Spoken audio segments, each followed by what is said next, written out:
প্রতিষ্ঠা লগ্ন থেকেই বাংলাদেশ কোস্টগার্ড দক্ষিণ জোন দেশের সুবিশাল সমুদ্র, উপকূলীয় এবং নদী তীরবর্তী অঞ্চলের নিরাপত্তায় গুরুত্বপূর্ণ অবদান রেখে চলছে। এ সকল এলাকায় আইনশৃঙ্খলা ও জনগণের জানমাল রক্ষা, চোরাচালান ও মাদক পাচার দমনের পাশাপাশি নানাবিধ প্রাকৃতিক দুর্যোগে ত্রাণ সহায়তা প্রদানের মধ্য দিয়ে বাংলাদেশ কোস্টগার্ড মানুষের মাঝে নিরাপত্তা ও আস্থার প্রতীকে পরিণত হয়েছে। এছাড়াও কোস্টগার্ডের নিরলস প্রচেষ্টায় পায়রা বন্দর বর্তমানে একটি নিরাপদ বন্দরে পরিণত হয়েছে। ওয়ালটন এখন দেশের সীমানা পেরিয়ে পৌঁছে গিয়েছে 50টিরও বেশি দেশে। ওয়ালটন, ঘরে ঘরে, বিশ্বজুড়ে। কোস্টগার্ড দক্ষিণ জোন তার অধীনস্থ এলাকায় নিয়মিত ফুড পেট্রোল প্রদান, জাহাজ এবং উচ্চ গতিসম্পন্ন বোটের মাধ্যমে উপকূলীয় অঞ্চলে টহল প্রদান, জরুরি পরিস্থিতি মোকাবেলায় কুইক রিঅ্যাকশন ফোর্স এবং ডাইভিং টিম মোতায়েনের মাধ্যমে নিরাপত্তা প্রদান করে আসছে।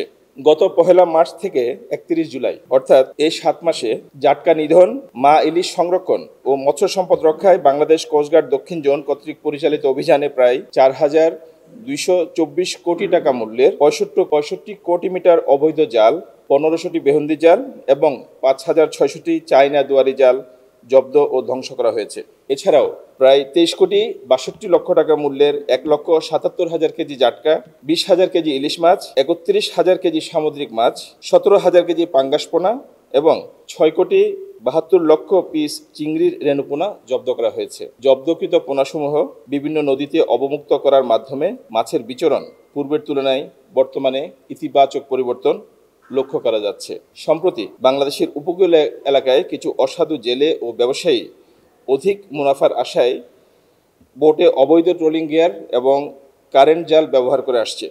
এতে করে সামুদ্রিক জীববৈচিত্র্য ধ্বংস হওয়া সহ মাছের প্রজনন ব্যাহত ও স্থানীয় জেলেদের জীবন জীবিকায় নেতিবাচক প্রভাব পড়ছে। এ প্রেক্ষিতে বাংলাদেশ কোস্টগার্ড দক্ষিণ জোন নিয়মিত অভিযান পরিচালনার মাধ্যমে সম্প্রতি আনুমানিক 135 কোটি টাকা মূল্যের 133টি অবৈধ ট্রলিং বোট জব্দ করে আইনানুগ ব্যবস্থা গ্রহণ করেছে।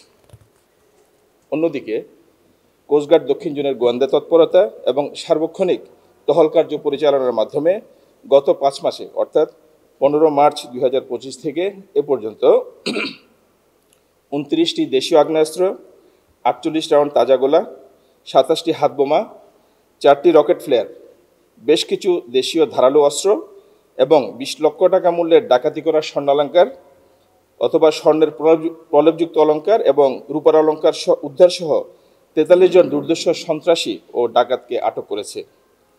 মাদক বিরোধী অভিযানে প্রায় 21,63,000 টাকা মূল্যের 19 কেজি গাঁজা এবং 3,197 পিস ইয়াবা উদ্ধার করা হয়েছে। চোরাচালান বিরোধী অভিযানে প্রায় 2,39 লক্ষ টাকা মূল্যের 5,900 কেজি হাঙ্গর, 845 কেজি শাপলা পাতা মাছ, 30,080 কেজি অবৈধ পলিথিন, 10,250 লিটার অবৈধ পরিশোধিত পাম অয়েল জব্দ করেছে। এছাড়াও 1,90,000 টাকা মূল্যের 190 কেজি হরিণের মাংস, একটি হরিণের শিং এবং প্রায় 7 লক্ষ টাকা মূল্যের বিভিন্ন ধরনের আতশবাজি এবং 19,600 স্টিক বিভিন্ন বিদেশি ব্র্যান্ডের সিগারেট এবং অবৈধ নিত্য প্রয়োজনীয় দ্রব্য সামগ্রী আটক করেছে বাংলাদেশ কোস্টগার্ড দক্ষিণ জোন।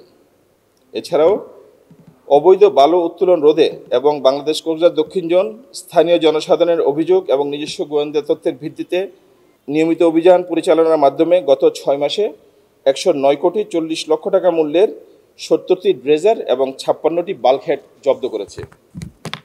এসবের বাইরে গত 6 মাসে বাংলাদেশ কোস্টগার্ড দক্ষিণ জোন মেডিকেল ক্যাম্পেইনের মাধ্যমে 1,120 জন অসহায় গরিব ও শিশুকে বিনামূল্যে চিকিৎসা ও ঔষধ সরবরাহ করেছে। এছাড়া উদ্ধার অভিযানে 520 জনকে জীবিত এবং 8 জনের মৃতদেহ উদ্ধার করেছে। এছাড়াও কোস্টগার্ড পরিবার কল্যাণ সংঘের সহযোগিতায় বিভিন্ন স্থানে ত্রাণ বিতরণ কার্যক্রমও পরিচালিত হয়েছে। গত 10 এপ্রিল জলদস্যুদের কবল থেকে 4টি ফিশিং ট্রলার এবং 67 জন জেলেকে উদ্ধার করে প্রাথমিক চিকিৎসা প্রদান করেছে কোস্টগার্ড দক্ষিণ জোন। আইনশৃঙ্খলা রক্ষায় বাংলাদেশ কোস্টগার্ড দক্ষিণ জোনের নিয়মিত অভিযানে 19 জন দুষ্কৃতিকারীকে আটক করে আইনের আওতায় আনা হয়েছে। উপকূলীয় এলাকায় চোরাচালান ও মাদক পাচার রোধে 24 ঘন্টা টহল চালু রেখেছে কোস্টগার্ড দক্ষিণ জোন। স্বরাষ্ট্র মন্ত্রণালয়ের নির্দেশনা মোতাবেক তারুণ্যের উৎসব 2025 উপলক্ষে ভোলায় শিক্ষার্থীদের অংশগ্রহণে মৎস্য সংরক্ষণ, বর্জ্য ব্যবস্থাপনা, দুর্যোগকালীন উদ্ধার ও অগ্নি নির্বাপন বিষয়ক সচেতনতামূলক কর্মসূচি পরিচালনা করা হয়েছে।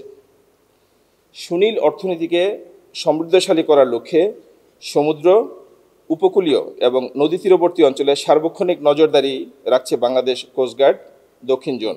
ভবিষ্যতেও উক্ত কার্যক্রমসমূহ অব্যাহত থাকবে।